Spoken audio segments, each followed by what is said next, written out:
penso che i veneti, e metto dentro anche voi altri nel mondo veneto, perché a Brescia è stata per 400 anni con la Repubblica Veneta, e 400 anni segnano in maniera molto significativa la vita di una popolazione, no?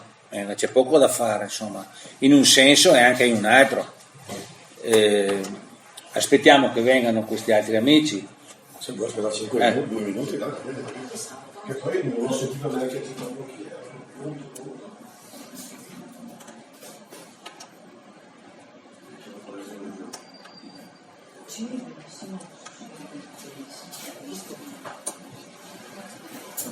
Io oggi tra l'altro non so se avete visto, l'ho girato, sì, hai visto il video che ho messo sulla chat? No, non l'ho ancora visto. Ho girato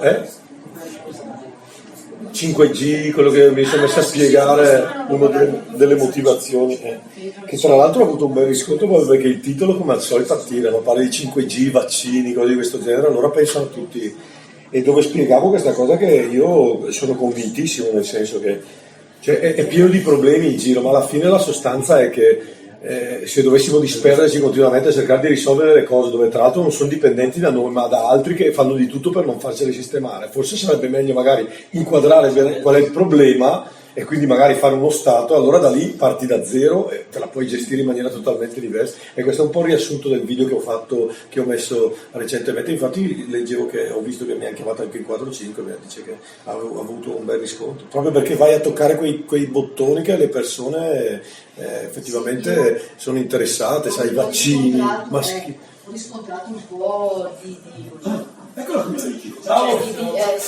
Evidenza. No, nel senso che ciao. Certo.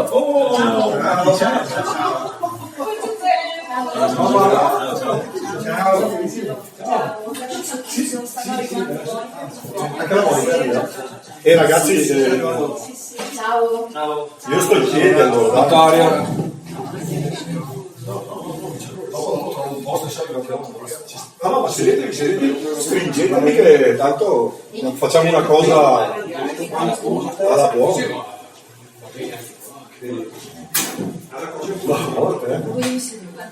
Ma sì? Ma l'avete letto dove voi? Già ti sei. Ho visto, infatti, ho visto. E adesso niente, penso dovrebbe arrivare sicuramente anche mia moglie. Sì, l'avevo vista, divertenti. Anche Bratolino, mio figlio, quello che ti ho detto. Stavo dicendo che ho visto un po' di diffidenza, ma nel senso che in alcune cose è molto politica, cioè sembrano un po' i comizi della Lega, per dire. E dopo chiaramente, cioè, a me personalmente non crea nessun problema perché io vado ad ascoltare e sento, però è il momento insomma, però c'è stato, quello l'ho sentito, solo che purtroppo penso che sia inevitabile, nel senso che siamo talmente dentro questi vortici di assurdità. La mamma dov'è? Dai, vieni, amore, vieni. Sì, dai, vieni, bello. Vieni Marco, vieni. Ciao. Ciao. Marcolino. Ciao. Ciao a tutti. Cosa vuoi fare? Vuoi sederti o andare di là? Sì. Deve arrivare ancora qualcuno. Mia moglie basta. Eccola qui. La mia dolce metà che non è ancora conosciuto. La mia bestia, la mia rompipalo. Ciao. Sentite, dai, sto in piedi. Dai, dopo io mi siedo. Fa caldo, ragazzi, non sbaglio. Comunque ho preso delle bottiglie, se volete dopo bere qualcosa ma la farete, No, per le posso, sì, c'è la doccia. Deve rivenire ancora No, qualcuno. basta. Non lo so, doveva venire però. Ho mandato un messaggio a una persona che aveva un'amica interessata. No, ma anch'io dovevo venire altre 2 o 3 persone che avevano scritto, però iniziamo. C'è un po' il problema di parcheggio però qua. Sì, ho visto, infatti parecchio. Pronti? No, è da tempo, no, che sentiamo questo disagio di vivere in una situazione che comunque non è una situazione soddisfacente, no? Si parla di crisi dappertutto, ecco. Prima di venire qua oggi verso le 1 sentivo in televisione questa necessità di far ripartire l'Italia, di dare nuove prospettive, di mandare avanti le cose, l'economia.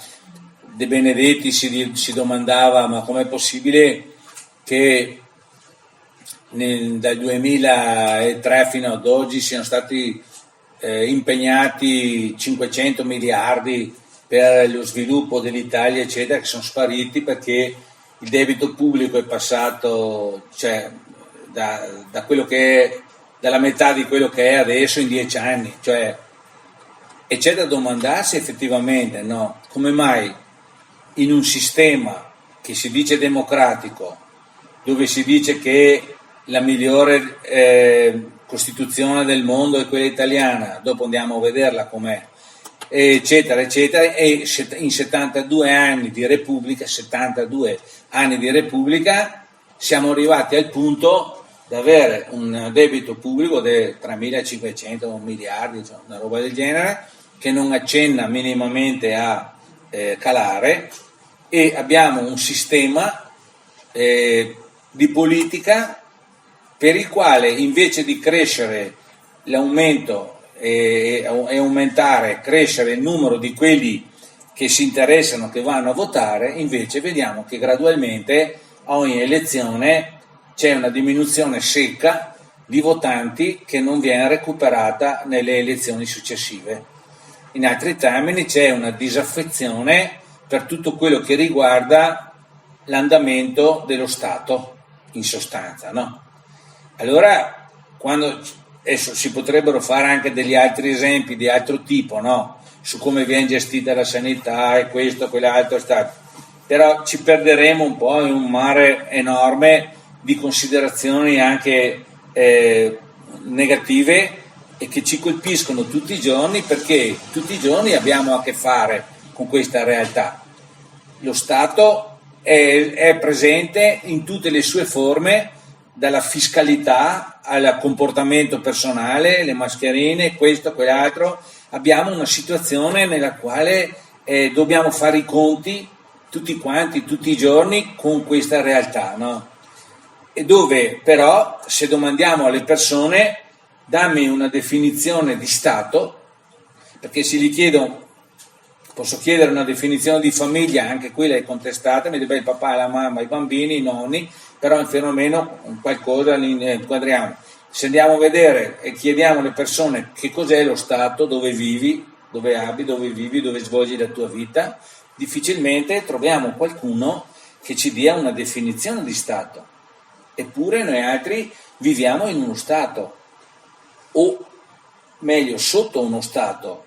Noi diciamo siamo sudditi di uno Stato, non siamo partecipi di questo Stato, ma la democrazia è il potere del popolo, sì, ma come viene realizzato questo potere? Come si attua nella realtà?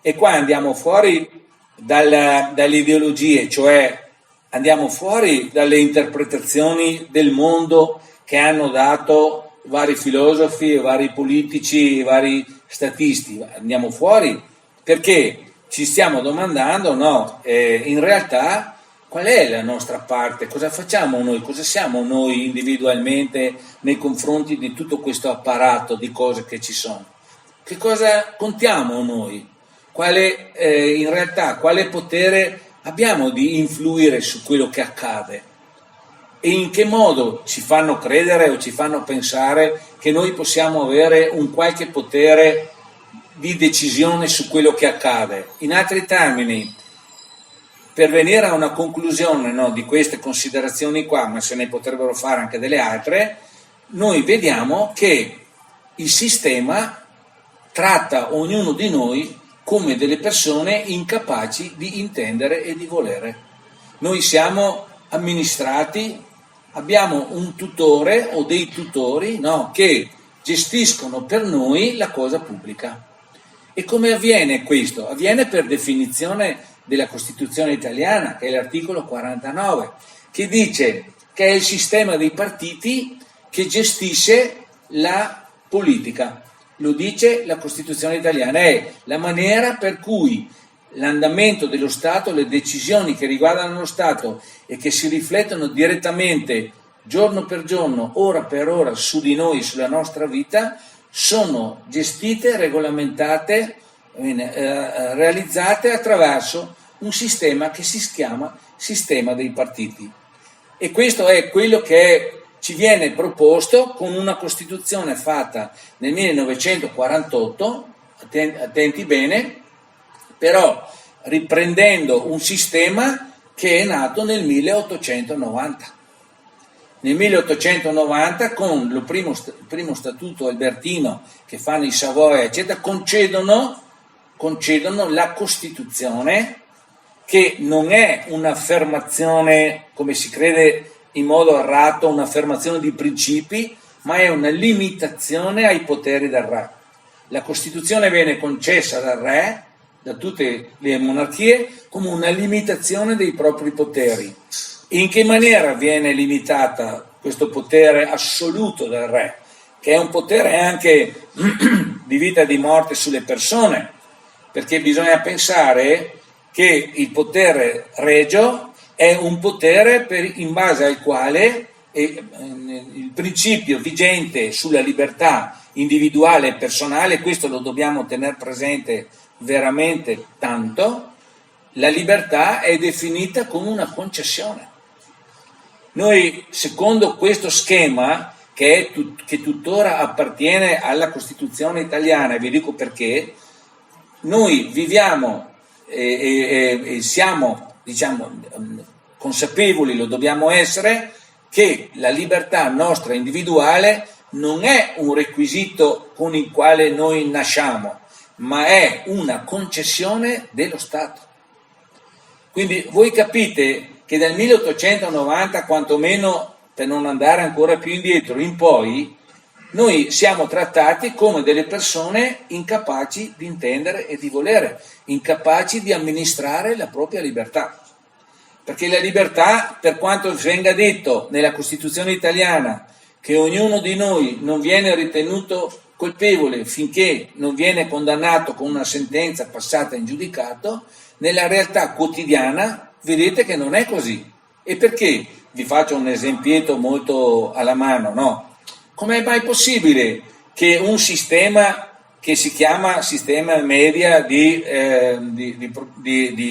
stampa e di utilizzo dei sistemi di diffusione della stampa possa prendere una persona, metterla in prima pagina in un giornale, attribuendogli qualifiche, qualità e situazioni tali da farlo ritenere colpevole prima di essere condannato?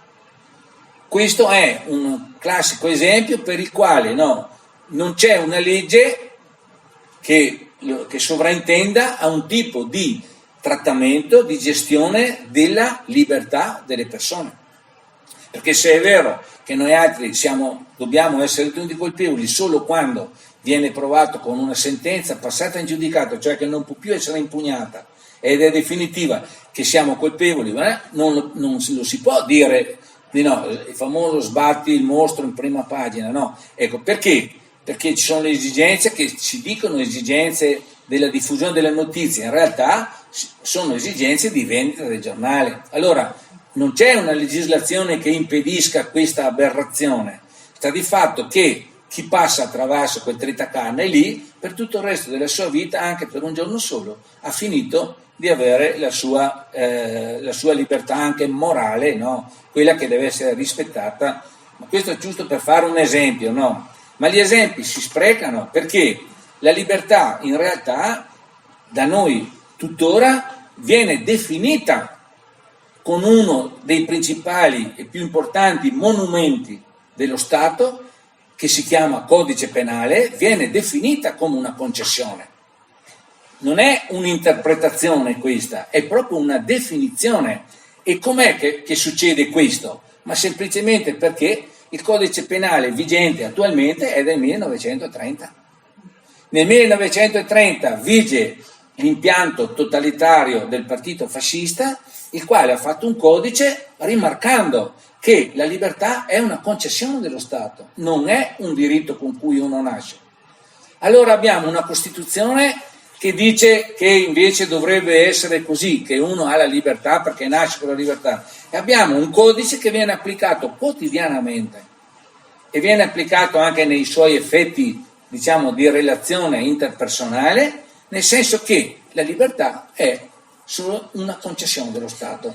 Da questo principio, dall'applicazione di questo principio, noi altri dobbiamo vedere e capire meglio come mai si verificano certe situazioni per cui ne discende da questo principio qua tutta un'applicazione pratica nella nostra vita, fin nelle minime cose, fin nei minimi dettagli, giusto? Allora, e questo è uno degli elementi sui quali desidero farvi riflettere, ma anche il codice civile è del 1942. Ma voi altri mi direte, ma com'è mai possibile che dopo 72 anni di democrazia ci siano ancora in vigore i codici del totalitarismo del partito fascista? No? E cioè di una concezione dello Stato, di una concezione che uno può essere d'accordo oppure no, ma non interessa questo, non stiamo dando un giudizio. Stiamo solo dicendo come stanno le cose, no? Prendiamo atto di come stanno le cose. Noi diciamo, se ancora dopo 72 anni ci sono i codici e l'impianto complessivo anche dell'amministrazione dello Stato che ha mantenuto la formazione che è quella di un regime totalitario, questo discorso prima di tutto non rimane senza effetto, non può rimanere senza effetto sulla vita di tutti quanti e su chi esercita le funzioni dello Stato, primo discorso. E in secondo luogo ci dobbiamo domandare, ma com'è mai possibile che il sistema politico che abbiamo da 72 anni, tutto l'insieme dei partiti, non abbia rifatto i codici? Ci deve essere una ragione di questo. Nessuno di noi se lo domanda sta roba qua, perché nasciamo, viviamo, lavoriamo, siamo impegnati a pagare le tasse, abbiamo da portare i bambini a scuola, siamo impegnati in mille robe, dobbiamo lavorare, ma nessuno si domanda quali effetti e perché ci sono degli effetti, micro effetti o grossi effetti o macro effetti, che sulla nostra vita pesano, condizionandoci in una maniera che è decisiva alle volte, decisiva. Perché noi non abbiamo la possibilità non solo di esercitare i nostri diritti come sarebbe giusto che fosse, ma neppure di andare a sindacare e vedere e contestare quelli che li applicano, perché siamo in una condizione di sudditanza, non siamo dei cittadini, siamo dei sudditi, perché nella realtà fattuale, concreta, quotidiana è così. E come mai allora che si è mantenuta una situazione di questo tipo? Ma per un motivo molto preciso. Qui bisogna fare un piccolo richiamo storico. Nel 1890 vengono formati partiti che dovrebbero partecipare, che hanno partecipato al Parlamento, primo Parlamento Savoia e dopo quello italiano, hanno partecipato formando la famosa destra, sinistra e centro, perché destra, sinistra e centro sono definizioni che dipendono dal posto dove si sedevano, i socialisti, i liberali e gli altri. E per cui da allora si è portato avanti fino ad oggi questa definizione qua. Ma se andiamo a vedere, oggi destra, sinistra e centro non sappiamo neanche che cosa voglia dire. Perché? Perché all'epoca quei partiti là avevano una motivazione anche ideologica, cioè una motivazione di interpretazione della vita, per cui tendevano a far quadrare quel tipo di Stato che avevano studiato a tavolino e lo volevano applicare, a farlo quadrare con la realtà, costringendo le masse, si chiamano così, a confluire, a convincersi, ad adattarsi a lavorare a vivere, no? Secondo lo schema che avevano pensato, no? Allora, e questo era una maniera, una ideologia, un'interpretazione della vita che portava anche in campo politico all'affermazione di determinati principi, di determinati comportamenti. E poi cos'è accaduto, no? Che si sono persi nel tempo tutti quanti i significati di riaggancio anche filosofico per cui questi partiti erano nati e si erano sviluppati. Ci sono state concentrazioni anche e diversificazioni di variabili notevolissime, dal 1890 fino ai primi anni del Novecento, parliamo 1920-22, dopo vi dico perché di questa data, perché si è formata anche un tipo di economia che prima non c'era, per esempio l'economia che è passata dall'agrario, completamente agraria, a economia industriale, quindi la formazione anche di grandi capitali e quindi l'affermazione di masse, si chiamavano proletari perché altra ricchezza non avevano se non quella dei figli, di masse che lavoravano per il capitale. Allora lì ci sono tutte quante le teoriche, le discussioni, i contrasti tra chi contesta il diritto di proprietà e chi invece lo sostiene, un contrasto totale anche nei confronti dello Stato come istituzione, perché lo Stato, mantenendo la situazione com'era, quindi la protezione della proprietà, era una istituzione da abbattere secondo la sinistra, bisognava eliminarlo. Proletari di tutto il mondo, unitevi, abbattiamo lo Stato in tutto il mondo e facciamo valere la dittatura del proletariato, come dopo è avvenuto in Russia, è accaduto, hanno fatto milioni di morti, però è avvenuto anche là. Ma non è che la destra abbia fatto diverso, perché la destra cosa ha fatto quando nel 1922 si è affermata in Italia? Cosa ha fatto? Ha eliminato tutti i partiti e ha fatto esistere il solo partito fascista.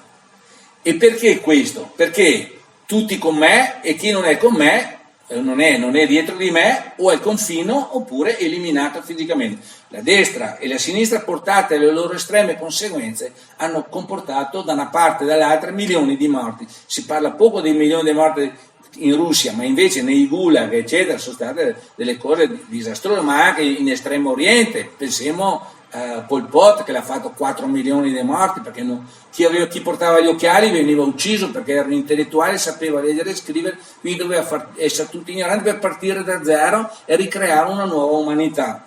Tutte queste aberrazioni avvengono perché le ideologie, e cioè la fissazione di certi criteri di interpretazione della vita, quasi sempre o quasi assolutamente sempre che muovono da un concetto materialista dell'esistenza, per cui l'uomo è ciò che mangia, come dice Marx, ciò che produce, portano a una massificazione, a un livellamento di tutta l'umanità nella teoria, tale per cui quello che conta è il numero. L'insieme di tutti questi fattori qua nel tempo ha prodotto degli effetti e delle conclusioni diverse, per fortuna, perché c'è stato chi con il proprio sacrificio anche personale si è opposto, ha fatto riflettere le persone, ha fatto rivedere le cose. L'avvento anche della tecnologia ha portato a una visione diversa anche delle modalità dei rapporti tra le persone eccetera. Ci fermiamo un momento al 1922 per quello che riguarda l'Italia, per poi venire a noi. In che senso? Che nel 1922 chiunque, per carità non voglio entrare nelle valutazioni nel merito della cosa, però succede un fatto storico, che il fascismo, il partito fascista azzera completamente tutti i partiti, li fa sparire, non ce ne sono più neanche uno, resta in piedi il solo partito fascista che integra una volta per tutte il potere dello Stato nella sua segreteria. Il segretario del partito fascista, che è Mussolini, in persona il potere dello Stato. Perché partiamo da qua? Partiamo da qua perché dopo la fine della guerra, quando nel 25 luglio 1943 finisse il fascismo in maniera rovinosa, che cosa è accaduto? È accaduto che sono stati riaperti i cimiteri, hanno riaperto le tombe. E cosa hanno tirato fuori? I partiti. Ma i partiti non erano stati sepolti? Sì, erano morti, sepolti. Li hanno ritirati fuori dalle tombe. Hanno ritirato fuori tutte quante le ideologie di cui erano portatori hanno fatto rivivere le ideologie di cui erano portatori, ancora oggi si parla di resistenza per esempio, e le hanno attivate di nuovo, come se il fascismo continuasse a sopravvivere, mentre è morto da 70 anni, però lo continuano a richiamare, ma perché? Perché non hanno altre idealità, loro risalgono al 1890 come idealità, e che cosa hanno portato di nuovo? Nulla, hanno fatto una Costituzione per l'Italia, no? E come è composta questa Costituzione che viene detta la migliore del mondo? È una somma di compromessi. Tra cosa? Tra le varie ideologie dei vari partiti che sono stati riesumati letteralmente, va bene, dai cimiteri dove si trovavano. La sinistra, questo. Allora voi vedete, se andassimo a analizzare con attenzione e in maniera proprio spassionata i singoli articoli della Costituzione, noi vedremo che nei singoli articoli della Costituzione, che è fatta a macchia di leopardo, non è una cosa unitaria, assolutamente no. Noi vediamo l'origine della sinistra, l'origine del centro, l'origine della destra. Quando l'articolo 2, per esempio, parla di solidarietà, che non è un concetto politico e non è neanche un concetto legale, ma è un concetto morale, lì vediamo la democrazia cristiana che ha messo il suo punto. Quando parliamo dell'articolo 1, la Repubblica Italiana è fondata sul lavoro, lì vediamo l'ideologia comunista, marxista, leninista. Quando parliamo della suddivisione delle regioni, no, come entità amministrative, lì vedremo il partito di ideologia liberale e via così. Lo possiamo vedere le origini, no, le ideologiche di ciascun singolo articolo, che hanno tentato e tentano anche oggi di farlo passare come un qualche cosa di unitario, di omogeneo, ma se così fosse avrebbero riformato i codici. E perché non hanno riformato i codici, specialmente quello penale? Ma perché manca una unità di pensiero. Ed è stata ottenuta questa frammentazione in maniera puntuale, fissa, permanente, perché? Perché va bene a un'altra cosa, e cioè va bene a una evoluzione del sistema dei partiti, che si chiama oligarchia dei partiti. Vi faccio un esempio, ma voi l'avrete visto qua e là dappertutto, quali sono i privilegi dei parlamentari in Italia, quanti soldi si prendono quando prendono l'indennità, ma com'è possibile che le indennità vengano anche fatte oggetto di successione ereditaria? Se io svolgo una funzione, la mia indennità durerà tanto quanto la mia funzione, poi tornerò a lavorare. No, lasciamo la tua indennità in eredità ai tuoi eredi. Allora cos'è diventata quella roba lì? Ma se andassimo a vedere più in dettaglio, sarebbero almeno centinaia le tipologie di privilegio che si sono costruiti i parlamentari e il sistema dei partiti. Allora cosa dobbiamo constatare? No? Tanto per riprendere una teoria che è cara al marxismo, si chiama storicizzazione della realtà, no? È inutile che me la dai a bere, tu non sei lì perché vuoi affermare in un'idealità, ma sei lì per un interesse molto preciso, che si chiama la tua stabilità economica per te, per la tua famiglia e per quelli che verranno dopo di te. Non solo, ma anche per tutti quelli che sono collegati con te. Perché tutta questa strenua battaglia per arrivare a essere eletti da qualche parte? Ma è chiaro perché? Perché le connessioni che ci sono con ogni singola forza politica sono connessioni in realtà con un centro di potere. Se voi andate in un qualsiasi congresso di qualsiasi partito, voi vedete che in realtà entrate in una assemblea di azionisti.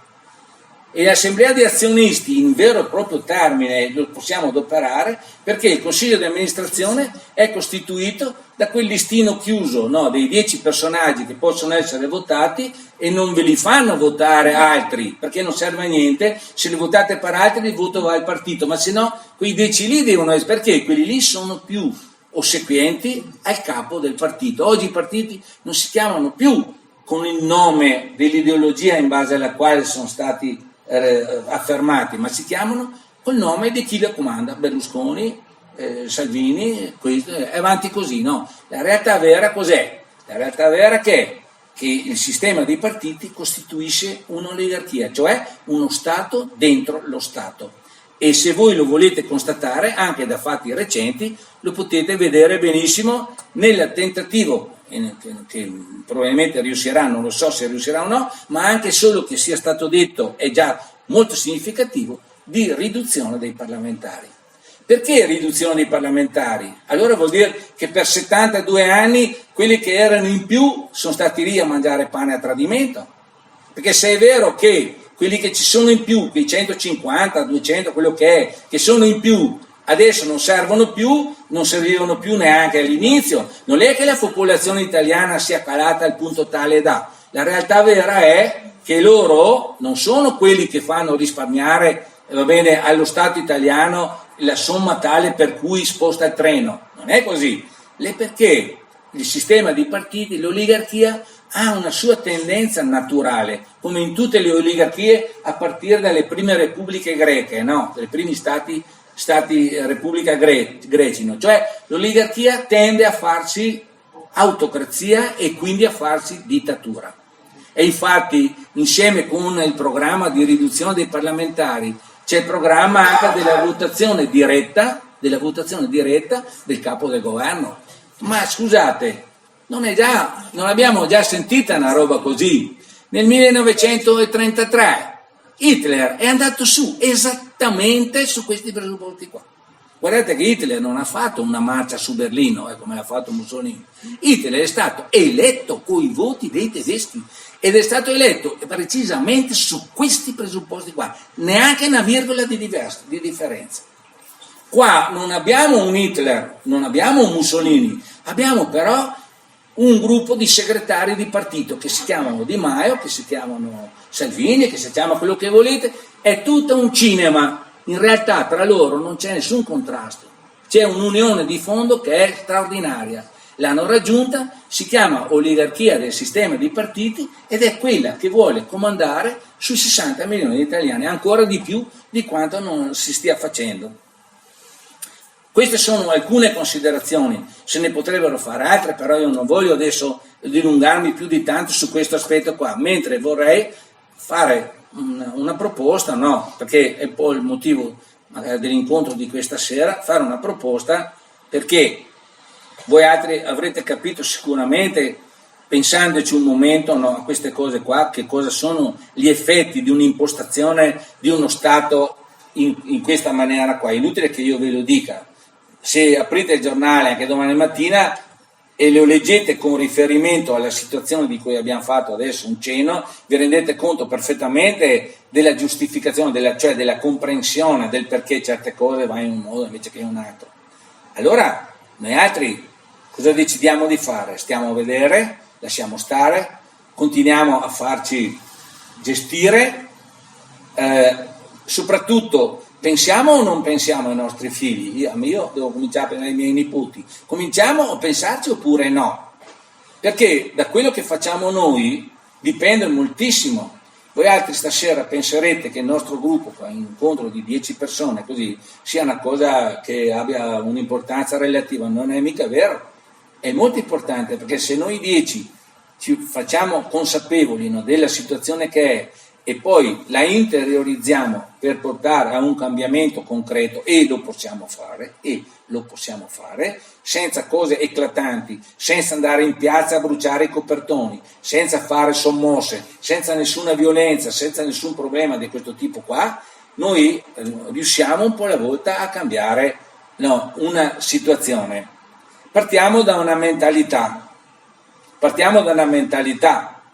perché noi altri dobbiamo cominciare a chiamare le cose col loro nome. Che cos'è una mentalità? La mentalità è un insieme di giudizi di valore. Per me questo telefono qua ha un valore, per te non ha nessun valore. Per te ha un valore 3, per me ha un valore 7, 5, quello che è, no? Quindi quando diamo un giudizio, ma non solo quantitativo, ma anche finalizzato, questo è bello, per te invece è brutto, no? Diamo un giudizio di valore. Anche ai comportamenti si dà un giudizio di valore, perché i comportamenti sono quelli che fanno o non fanno l'attuazione delle leggi. Vi faccio un esempio. In Italia si fanno più di 2000 leggi all'anno. Com'è possibile che si faccia più di 2000 leggi all'anno? A chi servono tutte queste leggi? Ne abbiamo a tonnellate di leggi. Questo rivela un fatto, una realtà concreta, e cioè che queste leggi qua servono a specifici centri di potere. Il 27 di novembre del 2017 dentro il Parlamento italiano sono state assegnate alcune stanze a lobby di natura economica, vuol dire banche, industrie, eccetera, no? Come fanno in America. Nel Parlamento americano, nel Congresso americano, assegnano delle stanze alle varie lobby, che sono, che cosa? Organizzazioni di influenza economica. Ma in che senso? Che preparano le leggi che poi i vari parlamentari devono far approvare. Però questo concetto qua, in un contesto come quello italiano, lo dobbiamo definire solo un'aberrazione, perché lo Stato italiano non è organizzato come gli Stati Uniti. Abbiamo un concetto dei rapporti, no, e delle leggi completamente diverso.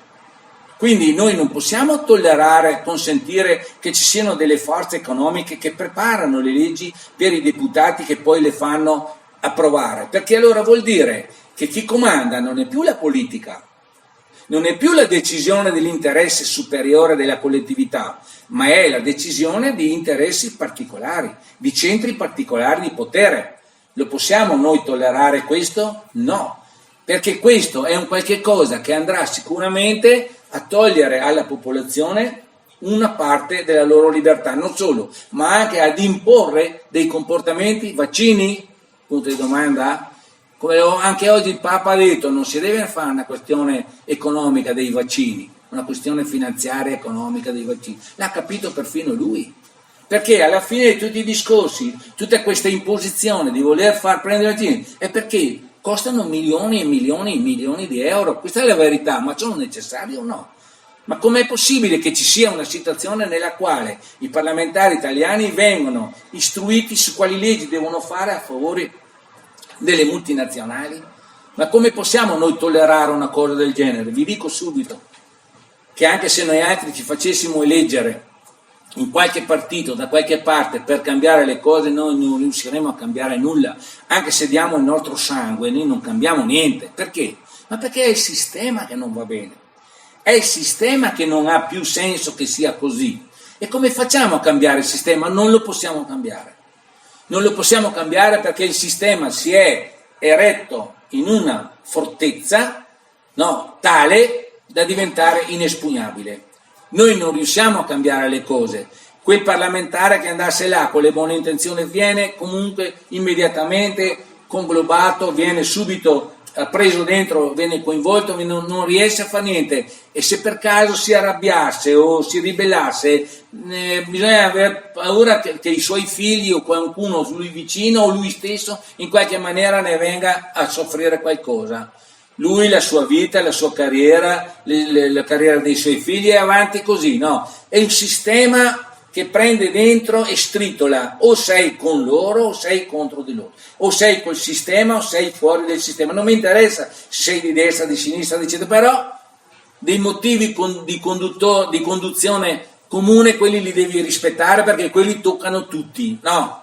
Allora, il popolo conta niente. Non è stato fatto un referendum per l'abolizione del finanziamento ai partiti, ma certo, dopo una fatica enorme, finalmente hanno fatto un referendum e l'hanno vinto per l'abolizione del finanziamento ai partiti. Dopo 2 mesi hanno fatto una legge e l'hanno chiamato rimborso elettorale, ed era esattamente la stessa cosa con un nome diverso. Noi non ne usciamo da questa situazione qua, mettiamocelo bene in testa, perché queste problematiche qua le dobbiamo affrontare con molta umiltà, però, ma non con un senso però di sudditanza. Possiamo cambiarle le cose.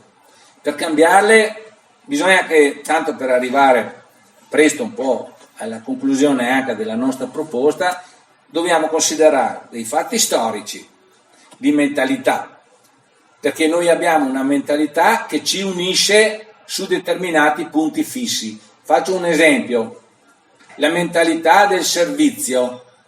Allora, noi altri qua, Verona, Vicenza, Brescia, eccetera, intendiamo una funzione dentro lo Stato come la prestazione di un servizio, per cui veniamo pagati, certo.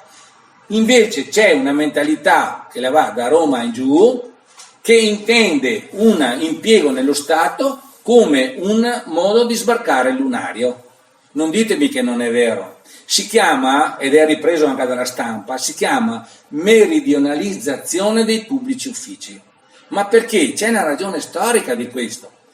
Quando il Sud ha avuto nella sua storia particolare, di secoli addietro, ha avuto una situazione particolare storica, che gli ha impedito che gli eredi di oggi possano pensarla in maniera diversa come la pensiamo noi. Gliel'ha impedito.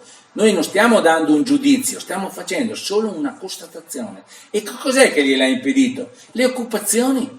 Perché la Calabria e la Sicilia per 250 anni sono stati sotto gli arabi. Guardate che l'Islam non sa cosa sia lo Stato. Non esiste il concetto di Stato nell'Islam da nessuna parte. È un'idea quella lì che è venuta fuori dopo che Napoleone è andato a occupare l'Egitto, ma ci sono due legislazioni diverse, c'è il codice napoleonico e c'è la Sharia, cioè due maniere di interpretare la vita, no, completamente diverse, e anche l'applicazione del diritto sono completamente differenti, perché il concetto di Stato come un'entità che si stacca, no, dal potere religioso, comunque dal fatto religioso, nell'Islam non c'è, non esiste, esiste il capo dei credenti, che è quello che gestisce in nome di Allah le cose, no? Secondo una teocrazia, un comando che è religioso. Noi altri quella cosa lì non la possiamo, diciamo, condividere, perché l'abbiamo lasciata ancora agli inizi del Medioevo, le Mullah Salendrio, tutta quella roba lì ancora. Ci sono stati degli sviluppi nel bene e nel male, però ci sono stati. Dopo i 250 anni di Islam in Sicilia, in Calabria e anche un po' in napoletano, cosa arriva? Arriva i Normanni. I Normanni venivano da un posto molto distante, non hanno mai consentito che avessero, se leggete la storia, no? Non hanno mai consentito che avessero città-stato. Che sta un piccolo esempio, quello di Amalfi, ma è durato pochissimo tempo perché era sul mare e non disturbava nessuno, ma per il resto non hanno mai avuto le città-stato, non sanno cosa sia l'autogoverno. Dopo dei Normanni è venuto gli Spagnoli. Dopo gli spagnoli non hanno consentito assolutamente che ci fosse la possibilità di un autogoverno, era un impero che veniva lì, si piazzava nel napoletano, in tutta la parte sud, dove gli unici che comandavano erano i baroni, che erano delegati dallo Stato di Madrid, per riscuotere le tasse e basta. E lì si è formata la famosa storia dell''ndrangheta, della Camorra, come autorità alternativa che di fatto governava la realtà sociale di allora, no? Dopo dei spagnoli arriva i francesi, anche quelli hanno fatto la loro storia. Dopo dei francesi sono arrivati i Savoia, i piemontesi, ma per loro non sono una forza di occupazione diversa da quelle che erano state prima. Fra l'altro i piemontesi hanno fatto migliaia di morti, di fucilazioni nel sud, perché non si volevano rendere, li chiamavano briganti, ma non volevano sottostare ai francesi e ai Savoia. Hanno fatto migliaia di morti, li hanno deportati a Fenestrelle, ne hanno fatto di porcate che non c'è la possibilità di raccontarne quante ne hanno fatte. Quindi noi altri vediamo che c'è stata una situazione storica per secoli, parliamo di 500 anni di differenza, un gap, come dicono gli americani, di differenza tra loro e il nord. E perché le cose qua? Perché sentivo oggi la televisione, 4 miliardi, non so che, di gente, perché dal sud vengono a curarsi nel nord. Non è a caso. Non è perché noi siamo più simpatici, è perché qua una certa mentalità, la famosa mentalità, no, ha portato noi ad avere un certo concetto dei rapporti anche nei servizi, no? Perché noi intendiamo il servizio come un qualche cosa che è legato all'autorità. Se hai l'autorità hai anche l'obbligo di prestare un servizio, non si distingue le due cose. Invece nel sud non è così. Ogni autorità che viene conferita è una commenda. Cos'è la commenda? È una situazione di prestigio, no, di autorità, dalla quale tu puoi ricavare un certo entrata economica. È un dato di fatto questo. Meridionalizzazione dei pubblici uffici. Al punto tale che anche oggi è venuto fuori la televisione, ma l'avrete visto che di sicuro, che abbiamo una gestione, per esempio, tanto per sapere come vanno gestiti anche sotto il profilo della legge le situazioni anche che hanno riguardo il risvolto penale, abbiamo un presidente del Consiglio Superiore della Magistratura, si chiama Palamara, il quale viene incriminato perché a sua discrezione, meglio, su indicazione delle segreterie dei vari partiti, al comando, ha disposto la collocazione dei pubblici ministeri in questa, in quell'altra, in quest'altra procura. E che effetto ha questo? Ma come mai questa gara per disporre, addirittura uno ha anche pagato 40.000 euro per farsi mettere come procuratore della Repubblica in una certa città, no? Ma come mai una roba del genere? Ma perché sono fonti di reddito, sono fonti di potere, sono fonti di prestigio. Questa è una realtà, non le dice Selmo, le dice i giornali, le dice chiunque, quello che riusciamo a sapere poi, perché bisogna vedere, anche oggi si è dimesso un altro componente del Consiglio Supremo della Magistratura e sono già 6, sono tutti compromessi, perché vengono tutti da là. Là prendi una laurea, lo sappiamo, nel luogo comune sto qua, tutti 110 lodi, i concorsi sono tutti suoi, però dopo magari non sanno neanche leggere e scrivere, però la realtà vera è quella lì. Adesso mettono nelle scuole nostre 180.000 nuovi insegnanti, ma di che? Ma quelli lì da dove vengono fuori? Quale cultura hanno? Da dove arrivano? Sono tutti quelli che sono stati promossi in quella maniera. Noi non possiamo condividere, non è che abbiamo qualcosa contro di loro, poveretti, devono mangiare anche loro, ma la scuola è in funzione degli insegnanti o sono gli insegnanti in funzione della scuola? I nostri figli a chi li consegniamo? Dovremmo farsi questa domanda e non è una questione di razzismo, è una questione di mentalità. Allora, io sinceramente non mi sento di condividerla quella mentalità lì, ma non perché io sia più bello, più bravo, più buono, ne sappia di più, no, è solo perché una ragione storica ha portato a certe conclusioni, perché la nostra cultura, meglio la cultura, non può essere definita in altro modo, se non come delle conclusioni definitive sopra determinati oggetti importanti, determinanti, decisivi di una popolazione. Noi abbiamo un tipo di cultura diversa, non è migliore, no, è solo diversa ed è difficile non poter vivere in una situazione in cui non c'è affinità. Ma com'è che voi quando entrate in una cancelleria, un tribunale, lo dico perché l'ho fatto per 40 anni avvocato, avvertite immediatamente il disagio? Ma perché avvertite il disagio? Perché chi ho davanti lì si stufa a darmi ascolto. Al giudice che gli dico, guardi, dottor, guardi, questa situazione qua di queste persone hanno dei problemi da risolvere, bisognerebbe che lei, se fosse possibile, mettesse la sentenza, avvocato, ma non vede, avvocato, metteva l'agenda in mano, avvocato, ma non vede quante ne ho, avvocato? E poi lei, avvocato, prende i soldi e fa le cause. Allora lì sono dovuto uscire per non investiare. Perché? Io prendo i soldi e fa le cause, ma non è questo il significato del mio servizio, come non è quello tuo, che se fai 10 sentenze prendi lo stesso stipendio che se ne fai 100, ma è la mentalità, cioè bisogna riuscire a elevarsi, no, in quel momento lì, per non, diciamo, perdere le staffe, a elevarsi, no, in una considerazione anche storica delle cose che, non dico giustifichi, ma che faccia capire perché si arrivi a questo, no? Si arriva a questo proprio per un'impostazione delle cose, e vi dico di più, è inutile che lo Stato italiano faccia 2000 leggi all'anno. Perché è inutile? Perché se dopo una certa mentalità le devi applicare, non le applicherà in modo conforme a quello che è lo spirito della legge, ma le applicherà in modo conforme alla sua cultura. In altri termini, noi abbiamo uno Stato, i gangli vitali dello Stato italiano sono intrisi, permeati da quella cultura lì. Ed è una cultura con la quale noi non possiamo andare d'accordo. Io mi rendo conto di tutta la situazione storica. Appena hanno occupato il sud, cosa hanno fatto? Non sapevano cosa far fare a tutta questa gente. Hanno fatto la leva obbligatoria e li hanno mandati in Africa a morire come le mosche. Barattieri, compagnia bella, in Etiopia, dappertutto li hanno fatti morire tra malattie e guerre che hanno fatto là, no? E gli altri dove li hanno messi? Nella pubblica amministrazione. Non sapevano cos'altro fare. I nipoti, i pronipoti di quelli lì sono ancora nella pubblica amministrazione, perché si formano, si stratifica una certa mentalità, però quella mentalità lì non può andare d'accordo con la nostra mentalità, perché noi l'abbiamo diversa, non è migliore, è solo differente. Allora, se non c'è affinità, non si riesce ad andare d'accordo. Non si riesce neanche tra marito e moglie ad andare d'accordo se non è affinità, ma tantomeno in una situazione generale, una situazione politica, in una situazione di legalità, che la diventa una situazione di illegalità. È mai possibile che mi possa vincere la causa perché gli porto un prosciutto San Daniele al giudice?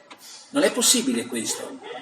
Questo non è possibile, questa roba qua, no? Perché non è che questa cosa qua abbia che sia una roba così detta di uno che succede una volta ogni tanto, no, è una mentalità. Però, attenzione, se noi vogliamo rifondare le cose e restituirle alla loro verità, perché le cose bisogna chiamarle col loro nome, noi non dobbiamo mai pensare di basarci e assumere un atteggiamento di rigetto, di contrasto, di antinomia, no? Di reazione, no? Non c'è assolutamente da condividere l'atteggiamento anche di certi politici che adottano, no, la reazione come un argomento politico. Quella è una cosa che la deve essere oggetto di uno studio, di un ripensamento, di una meditazione per migliorare, per cambiare le cose.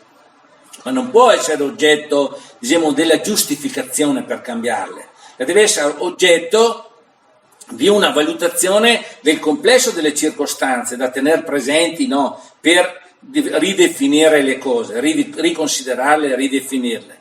Noi altri dobbiamo pensare invece che una libertà da questo insieme di cose qua, visto che non le possiamo cambiare dall'interno, una libertà da questo insieme di cose qua si giustifica anche per noi solamente se proponiamo un sistema diverso, perché altrimenti sono capaci tutti quanti di lamentarsi che le cose non vanno bene, che bisognerebbe cambiare, che nessuno fa niente, però noi altri dobbiamo assumere un atteggiamento fattivo, cioè un atteggiamento per cui ognuno di noi, per le sue possibilità, le sue diciamo, estensione, le sue conoscenze, la sua vita, la sua fede anche, la sua fede sociale, no? Anche in come devono andare le cose, si realizzano una ristrutturazione anche dello stesso concetto di Stato.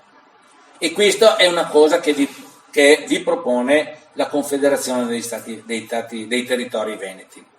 Noi diciamo, non abbiamo niente contro l'Italia, che sia ben chiaro, ma vogliamo il nostro Stato. Non abbiamo niente contro l'autorità, ma vogliamo la nostra autorità.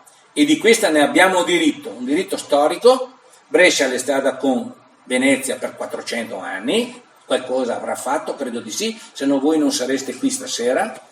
Abbiamo il diritto di avere il nostro ordinamento, di darci la nostra Costituzione.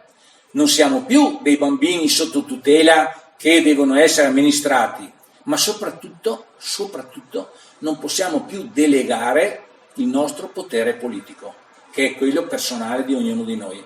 Non lo possiamo più delegare, noi non dobbiamo più andare a votare, ma non perché siamo contro la legittimità, ma perché siamo a favore della legittimità. Perché quando noi andiamo a votare, noi andiamo a legittimare una banda di ladri. Lo sapete che più del 60% dei parlamentari italiani è o è stato sotto processo, è condannato o sta per essere condannato, lo sapete? Noi abbiamo, sì, oltre circa il 55-60% dei parlamentari italiani che ha tutti pendenze penali di qualche tipo e si rifugiano lì perché? Perché hanno l'immunità. Hanno l'immunità, nessuno li può toccare, hanno un potere assoluto, che è quello per cui no, noi altri siamo costretti a non poter verificare cosa fanno, cosa non fanno e perché lo fanno. Noi altri non possiamo più accettare questa situazione qua. Noi dobbiamo gestire il nostro potere, l'unico potere che abbiamo, che si chiama potere di voto, no? Ma mai più per delegare qualcuno a gestire il nostro potere, ce lo dobbiamo gestire da soli e lo possiamo fare come? Dandoci la nostra Costituzione territoriale. Brescia l'ha avuta per 400 anni, Verona anche, e anche le altre città del Veneto, fino a Crema, anche Crema, Bergamo, Brescia, Verona, Vicenza e via così, fino a Udine, tutti abbiamo avuto, nella nostra storia, abbiamo avuto 400-500 anni di unione e non a caso con la Repubblica di Venezia. Ma perché? Perché erano belli, perché era il Lido? No, ma perché avevano la migliore legislazione. Dove lo troviamo? Un altro Stato che per 1100 anni è rimasto ininterrottamente, no, lui, non toccato da niente, da nessuno, 1100 anni. Non c'è un'altra repubblica sulla faccia della terra che sia durata così tanto. Un altro Stato, neanche la Cina, perché la Cina ha avuto diversi imperatori, la Repubblica di Venezia no. La Repubblica di Venezia ha avuto solo un tipo di governo e se l'è portato avanti per 1100 anni. Quindi un valore che in qualche modo non saranno state tutte rose e fiori, siamo ben d'accordo, difetti che ne saranno stati, tutti i tipi non metto in dubbio, però abbiamo preso noi uno schema che è quello che è stato in vigore per tutti questi secoli e per quello che ci riguarda, finché non è arrivato Napoleone, ci andava benissimo. E questo è un dato di fatto. Allora, la proposta è: torniamo a rifare i nostri territori, a restituire ai nostri territori la loro sovranità, libertà e indipendenza. I territori corrispondono più o meno alle province oggi, più o meno, non saranno tutte uguali, però più o meno corrispondono. All'interno dei territori c'erano le varie comunità, Val Brembana, questa, quell'altra stata, che avevano le loro legislazioni particolari, ma all'interno del territorio, no? E tutti insieme questi territori allora costituivano una specie, diciamo, di comunione non ben definita, perché non c'era neanche il termine legale per definirla allora, eravamo in un'epoca diversa, ma che oggi la si può definire come confederazione, perché in effetti i territori sono degli autentici stati, i quali si uniscono come in Svizzera fanno i cantoni. Abbiamo un modello, guardate che neanche la Svizzera è la fine del mondo, perché anche in Svizzera ci sono delle cose che non vanno bene e che non sono accettabili neanche da noi. Perché? Perché, tanto per dirne uno, no? La Svizzera ha la fissa della libertà al di sopra di tutto e di tutti, no? Quasi una forma, anzi senza quasi una forma di liberalismo, di individualismo, che noi altri non possiamo accettare, perché abbiamo un modo di sentire invece che è diverso, il nostro è un modo di sentire che è di solidarietà con le persone. Loro sono molto più, diciamo, individualisti. Però il telaio dello Stato, l'ordinamento dello Stato, cioè i 26 cantoni che hanno, ognuno di loro ha uno Stato, ognuno ha la Costituzione, ognuno ha la propria capitale, ognuno ha il proprio sistema e sono confederati dentro la Confederazione che ha solo 4 materie, che sono 4 competenze, che sono la politica estera e la sicurezza, la dogana e la politica monetaria, la legislazione di competenza e pratica federale, quindi i rapporti tra i territori e la Confederazione, e la difesa. Per tutto il resto, ogni territorio, e da loro si chiamano cantoni, è sovrano e decide per conto proprio. Però ovviamente con una base che renda possibile la Confederazione, il fatto di stare insieme con gli altri. Ma perché non riprendere questa situazione che a noi è andata sempre bene e che solamente le fantasie di un Garibaldi, di un Cavour e di qualche altro soggetto della massoneria che veniva dall'Inghilterra ci ha fatto capire, ci ha confuso, ci ha detto che non va mica bene. Noi altri abbiamo una storia molto diversa che affonda le sue radici in secoli.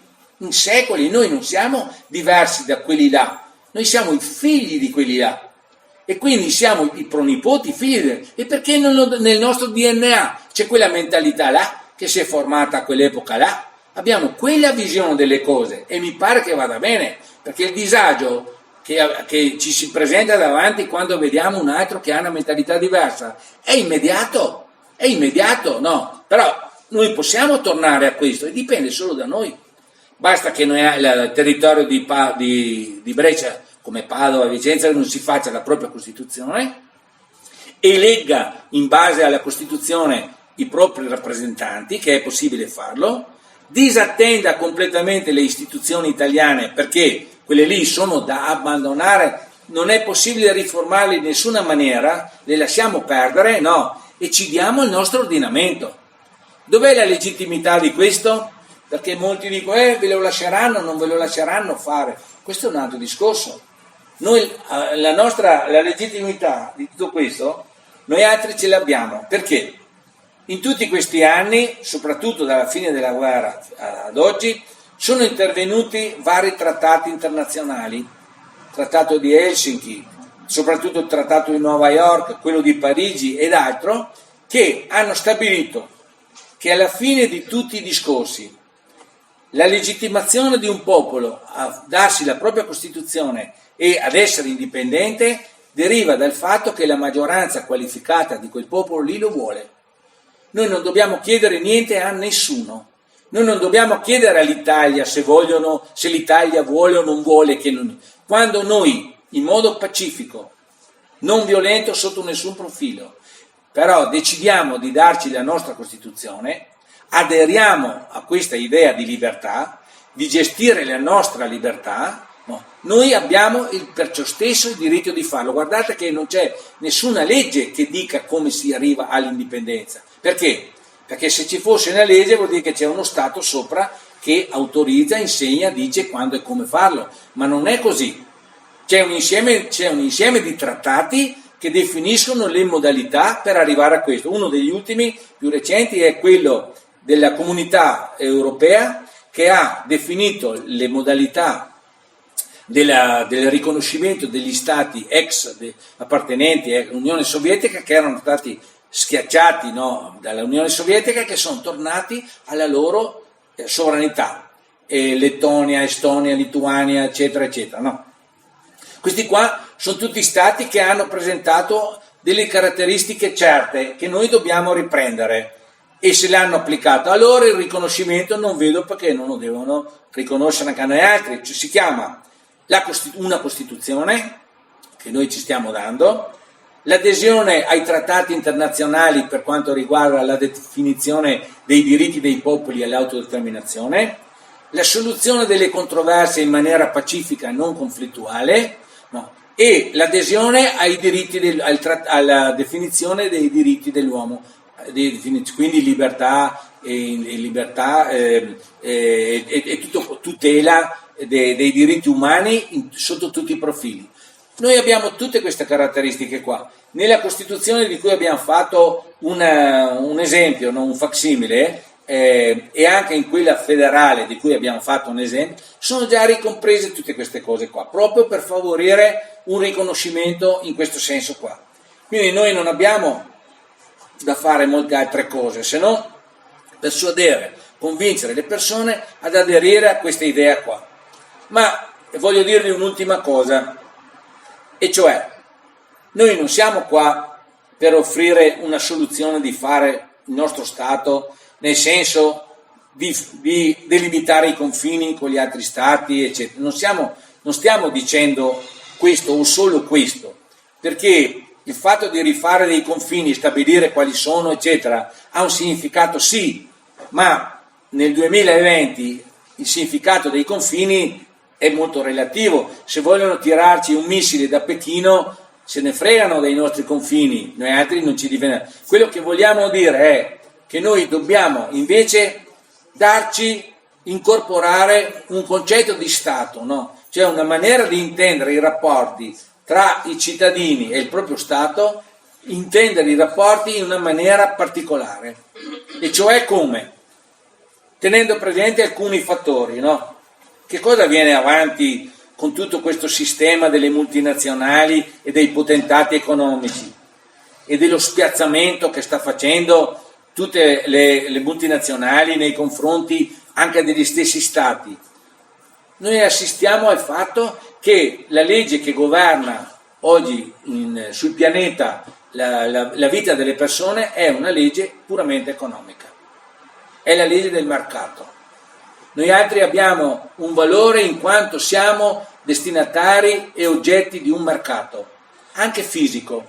Il nostro corpo di ciascuno di noi ha un valore anche economico, perché i singoli pezzi che ci portano via, come mai spariscono in Italia 1800 persone all'anno, soprattutto bambini? Ve lo siete domandato? Soprattutto bambini, non se ne sa più nulla, 1800 persone in media all'anno. Il nostro corpo ha un valore economico, perché ogni singolo pezzo, il fegato, il cuore, questo che l'altro, viene venduto, può essere venduto, c'è un mercato. che lo vogliate oppure no. E questa è una cosa che è orrenda, cannibalesca, orrenda questa roba qua, no? E questa cosa qua noi altri non possiamo mettere un freno, un limite, se non avendo il potere di farlo. Ma il potere di fare, di finire questa cosa qua, o di finire altre porcherie, o di instaurare un altro sistema, ce lo dobbiamo procurare noi. Perché se non abbiamo il potere di farlo, possiamo metterci alla finestra, a lamentarci, a urlare, ma non otteniamo niente.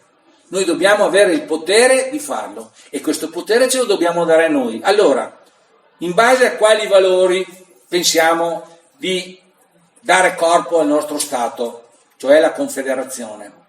Teniamo presente che arrivare alla libertà dallo Stato italiano non è il risultato, non è lo scopo finale, assolutamente no, è la condizione per fare il nostro Stato. Perché se noi altri arriviamo a una libertà e dopo non sappiamo cosa farne della nostra libertà, era meglio che non ci dessimo neanche tanto da fare per arrivare alla libertà, che poi chissà quanto ci costa, giusto? A cominciare dalle serate che spendiamo in giro e da tutte le fatiche, gli impegni, eccetera, che abbiamo. Ma queste sciocchezze, ma potranno esserci dei carichi molto più pesanti per arrivare alla nostra libertà, non me lo nascondo. Ma cosa ci serve la libertà se non perché noi altri abbiamo invece un programma da proporre, una situazione che sostituisca quella dalla quale veniamo via? Non serve a niente. Noi possiamo fare tutte le opere di insegnamento allo Stato italiano, che queste cose qua che vi dico non le prenderà mai, non le ascolterà mai nessuno, se non magari qualcuno, ma per un motivo elettorale, non perché la voglia o lo possa veramente instaurare. La realtà vera è un'altra, no? Che noi dobbiamo avere i nostri poteri, avere i nostri territori per instaurare un diverso sistema di cose in base a 3 principi. Il primo principio è quello dell'identità, perché noi altri pensiamo che non possiamo essere se non noi stessi. L'identità è un fatto importantissimo, è un fatto decisivo e determinante. L'identità non va a togliere l'onore a nessun altro che non siamo noi.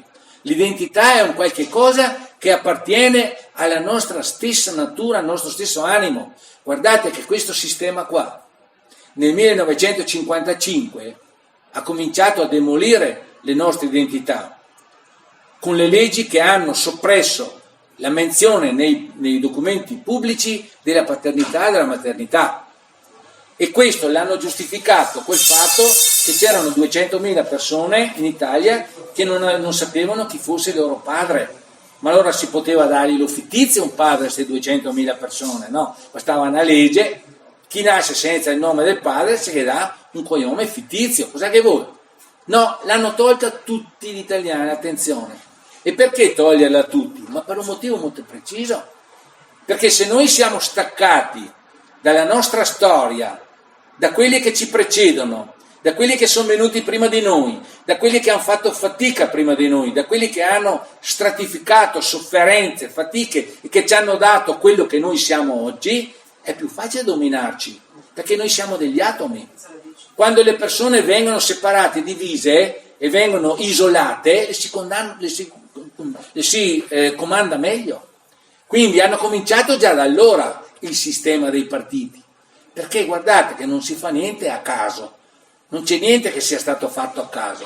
Poi hanno demolito la famiglia col discorso del divorzio, poi ha demolito addirittura la nascita col discorso dell'aborto e avanti così, no? Sono tutte leggi che sono fatte in nome di un principio. Addirittura quella dell'aborto si chiama difesa della natalità, ma dove?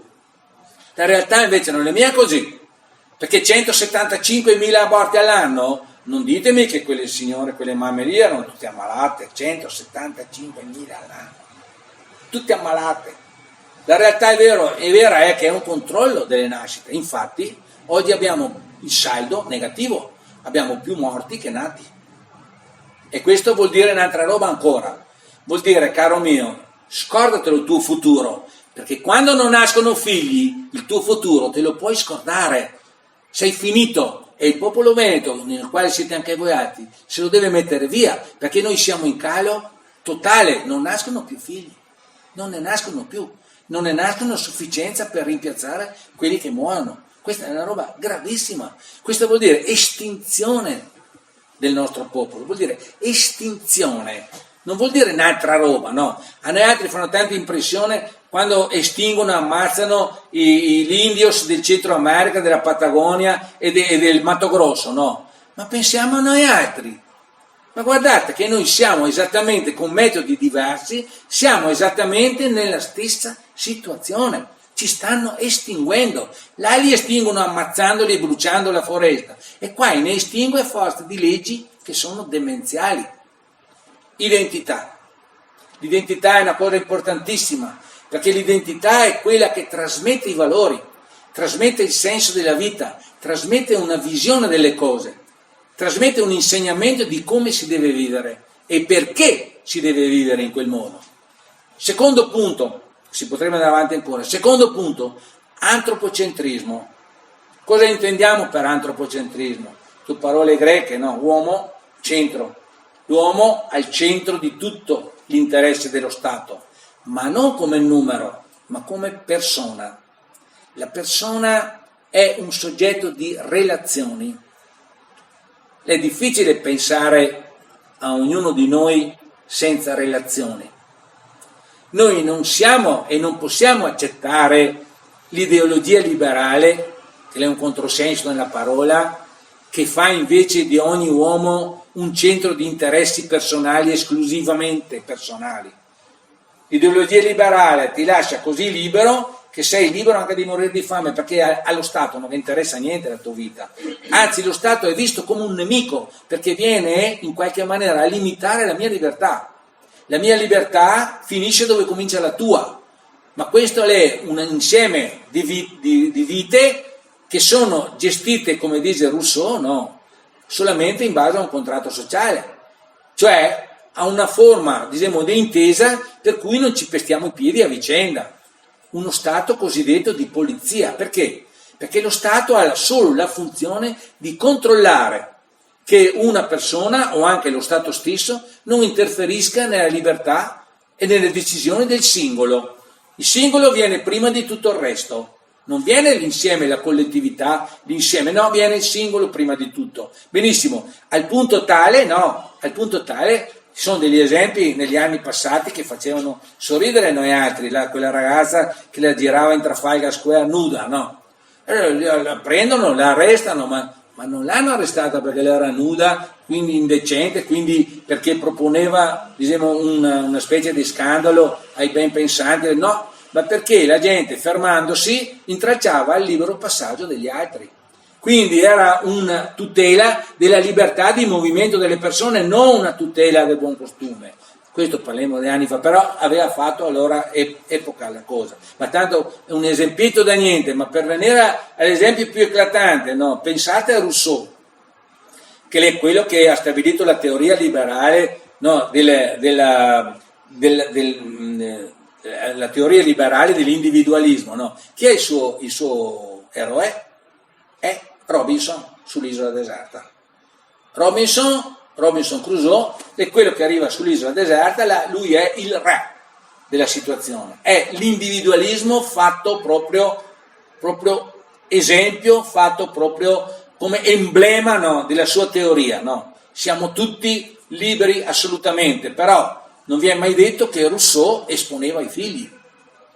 Rousseau faceva i figli destra e sinistra, ma dopo non li manteneva mica, li metteva davanti alle chiese e li faceva mettere davanti ad altri, ma che ci pensassero gli altri. Perché questa è la mentalità, no, sono così libero di liberarmi anche del figlio che ho. Questo lo racconta anche nelle sue confessioni e lo riportano anche altri, ma per dire da quale mentalità viene fuori un certo pensiero, non è niente a caso, no. Antropocentrismo. Allora, per quello che riguarda lo Stato Veneto, la Confederazione è l'essere umano, meglio la persona che è al centro dell'interesse dello Stato. In che senso?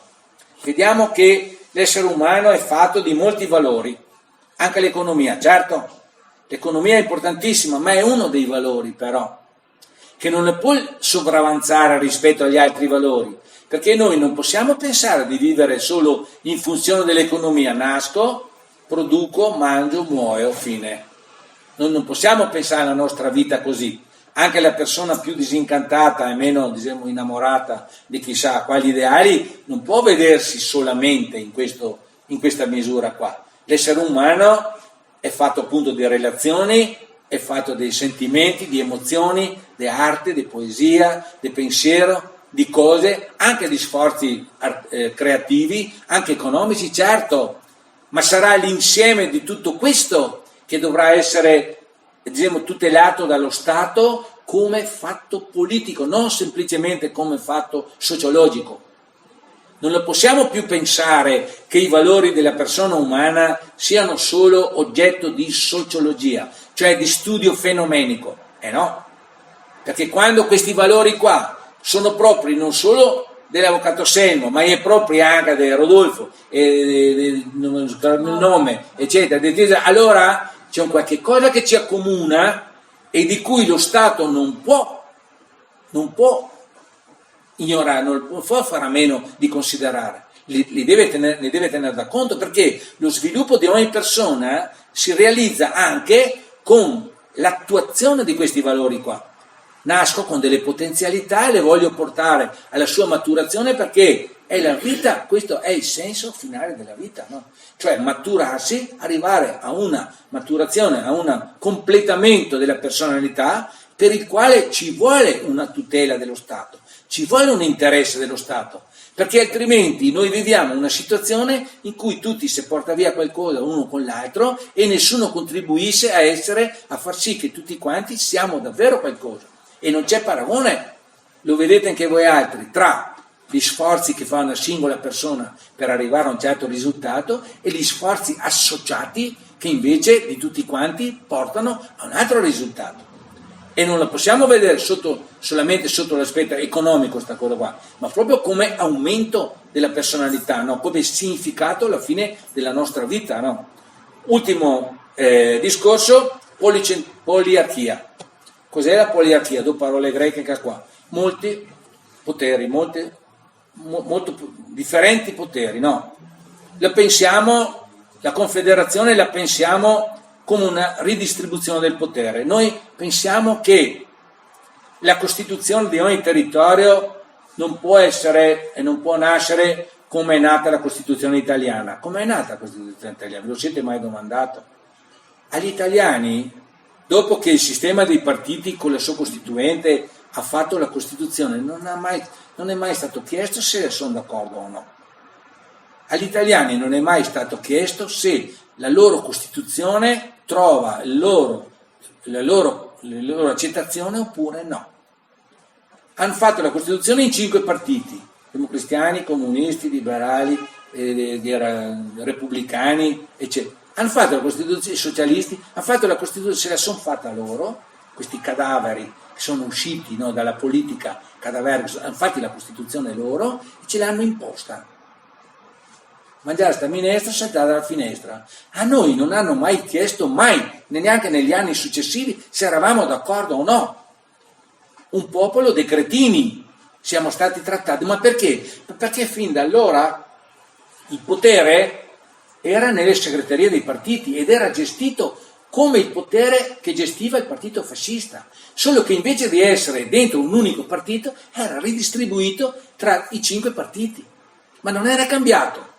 La centralizzazione del potere nelle segreterie non era cambiata, come non è cambiata oggi quella famosa autonomia che vuole Zaia o che voi altri, no? Perché non è cambiata? Ma per il semplice motivo che da spostarsi da Roma a Venezia, la centralizzazione del potere rimane sempre dentro la segreteria dei partiti. Cosa diciamo noi al contrario? Diciamo, la democrazia nasce dal basso. Bene o male, non occorre essere professori universitari, ma la Costituzione ce la dobbiamo fare noi, buona o cattiva che sia, perché nasce dal basso la Costituzione. Vi dico di più, che nella previsione, come in Svizzera, le Costituzioni devono essere approvate con referendum obbligatorio. Una volta che sono fatte, bisogna chiedere alla gente se sono d'accordo. Voi direte, vengono tutti lì a dirmi che sono d'accordo o no? No, ma tutti quanti hanno la possibilità di farlo. È questo che conta. Certo, ma come in Svizzera Di solito c'è solo il 25, il 30% è il massimo di quelli che vanno a votare per i referendum. Per le costituzioni arriva al 60%. Lo sappiamo che è così, non tutti si interessano. Io per esempio di calcio non mi interesso per niente, per me è arabo il calcio, anzi l'arabo lo conosco di più del calcio. Vi dico la verità che assolutamente non ne so niente del calcio. Altri diranno, a me non ne so niente delle costituzioni. Bene, però se vuoi lo puoi verificare, la puoi vedere, puoi dare il tuo punto di vista, puoi intervenire, devi approvarla anche tu, che tu la approvi a occhi chiusi oppure guardando, però la puoi fare. Ed è questo che conta, no? Allora, democrazia ha senso se parte dal basso. Come è strutturato il potere democratico in Svizzera? Lo ripetiamo. La prima fase del potere è quella comunale. Ci sono i comuni che hanno poteri anche di fare le leggi, non solo atti amministrativi, ma vere e proprie leggi quando il territorio in cui si trovano non provvede per quel singolo comune. Si fanno la propria legge. Guardate che la cittadinanza in Svizzera viene data dai comuni, mica viene data dallo Stato, è data dai comuni. Sono i comuni che danno la cittadinanza, quindi un potere politico enorme. La seconda fascia è quella dei territori. Il territorio è lo Stato. Certo, nella Costituzione è previsto come si gestisce il potere tra lo Stato e i territori, tra lo Stato, il territorio e i comuni. Certo, viene detto, però è la seconda distribuzione, prima distribuzione del potere ai comuni, hanno il loro potere. Nessuno glielo può toccare, nessuno lo può diminuire, nessuno glielo può distorcere, perché è garantito costituzionalmente. Il territorio ha il proprio potere, garantito costituzionalmente, nei limiti in cui la terza fascia è quella della Confederazione, che ha i famosi 4 argomenti, no, che vi ho detto. Anche là, garantito costituzionalmente, la Confederazione non può mettere il naso dentro il territorio. Devono collaborare, hanno rapporti, eccetera, ma c'è una distinzione netta circa la distribuzione del potere. Da noi altri, in Italia, com'è il potere? Il potere è un fatto strano. Perché è strano? Perché il potere da noi altri è un qualche cosa che se uno lo va a vedere lo confronta con i dinosauri. In che senso? Nel senso che il potere ha un'origine regia, il potere era solo del sovrano una volta, unto dall'autorità religiosa, e lo incarnava il potere. Quando Luigi XIV dice lo Stato sono io, dice una verità, non era una fanfaronata, era proprio una verità, perché lui riassumeva nella sua persona il potere legislativo, esecutivo e giudiziario. Era così, conosciuto, accettato o no, ma era così per tutti. Non era una cosa che dico quello lì è un fanfarone, un borioso, no, era proprio legalmente così. La rivoluzione francese cosa fa? Spezza il potere legislativo, esecutivo e giudiziario in 3 organi distinti, ma non va a toccare però la sua natura intima, che è quella della centralizzazione, perché ognuno di questi poteri qua, allora come adesso, anche in Italia, è rimasto centralizzato. Chi giudica i giudici, il potere giudiziario, sono degli altri giudici. Chi giudica il Consiglio Supremo della Magistratura? Chi giudica i giudici? Altri giudici. E come giudicano questi giudici? Non si può sapere. Lo sanno solo loro. Non tanto quello che risulta scritto, che poi anche lì arrivare a vedere, di poterlo leggere è una difficoltà, ma le ragioni vere per cui si arriva a giudicare un giudice in quella maniera non le sapremo mai. Si chiama potere assoluto. Cosa vuol dire assoluto? Inconoscibile. Assoluto, potere assoluto vuol dire inconoscibile.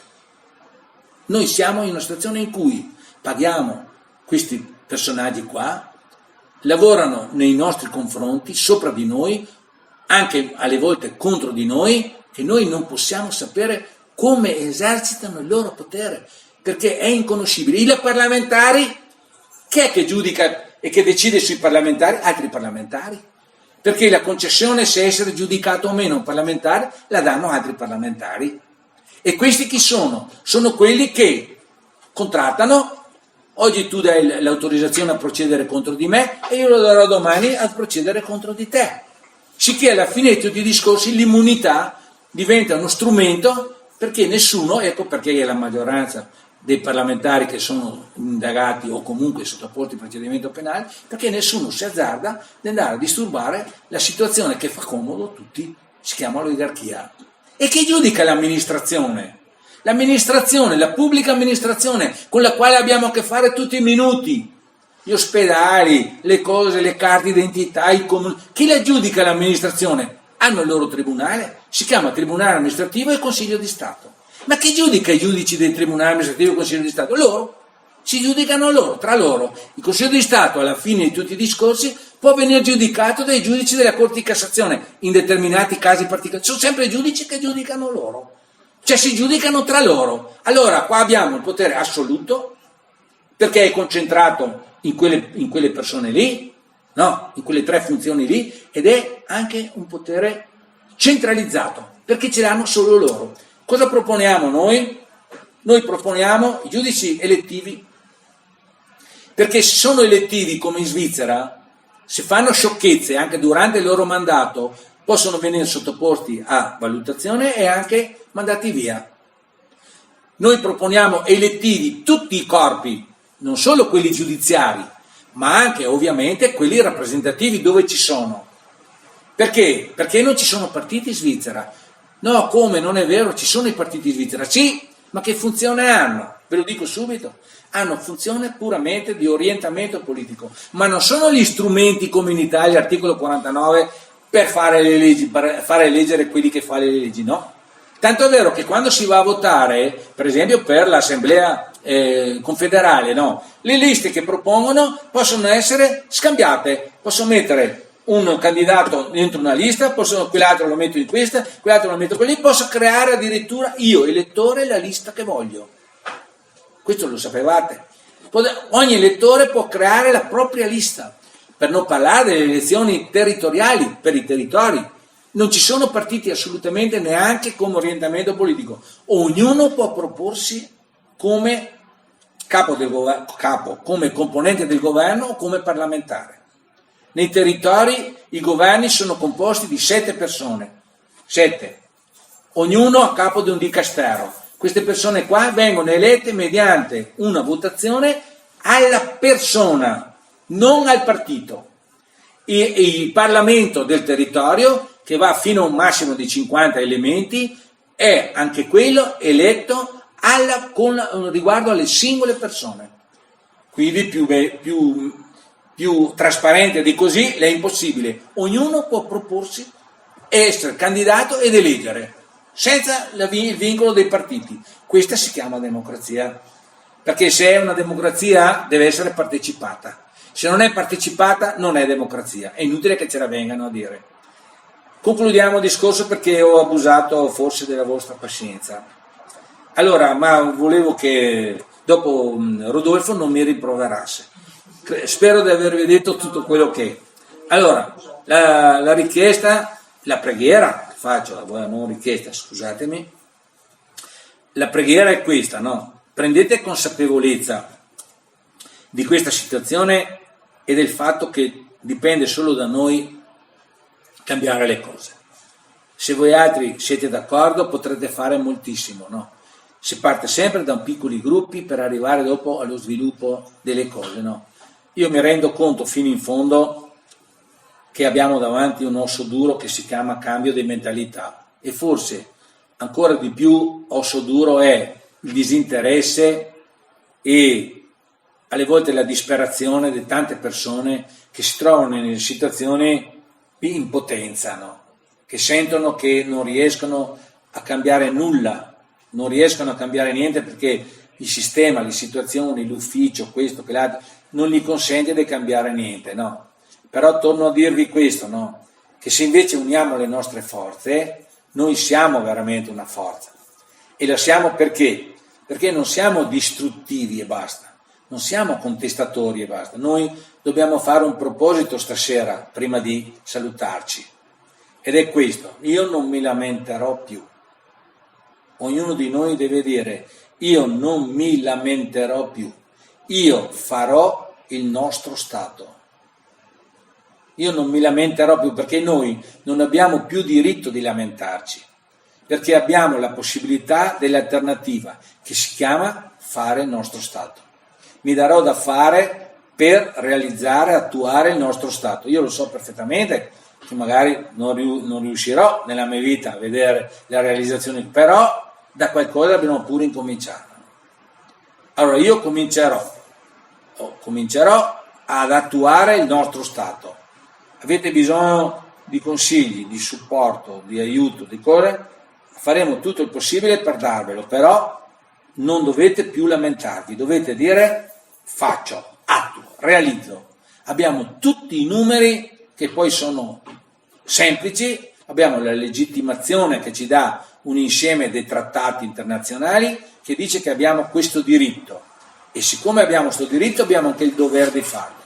Abbiamo tutte le motivazioni storiche, personali, individuali e quelle portate anche dalle circostanze, non solo quelle presenti ma anche quelle che verranno, perché vedrete da quello che si profila che ci saranno delle situazioni più serie ancora. Ultimo discorso, e cioè io sono consapevole che adesso non ci sono tutti i presupposti, diciamo, per l'immediata realizzazione di tutte queste cose qua, però se le circostanze proseguono, direi sfortunatamente, anche con dispiacere, nel senso in cui stanno proseguendo, non mancherà molto che le persone cercheranno una soluzione per le vie brevi. Se noi avremo costituito il nostro territorio, il nostro Stato, quando sarà il momento che lo avremo fatto, l'avremo organizzato, la gente ci seguirà. Perché io sono convinto che il buon senso prevarrà. L'alternativa in altre epoche cos'è stata? Una rivoluzione armata. L'alternativa in altre epoche, quando si è arrivati allo stremo della sopportazione, sono state rivoluzioni armate. Noi altri non abbiamo quella mentalità lì, noi cerchiamo di risolvere le cose in maniera ragionata e pacifica, però che cos'è che ci resta da fare? Organizzare il nostro Stato e lo possiamo fare. Quindi ogni supporto, ogni aiuto, ogni incentivazione, ogni incoraggiamento di qualsiasi tipo. Poi qua avete Rodolfo che è bravissimo in queste robe qua e non mancherà di dare tutto l'aiuto che può. Va bene? Grazie.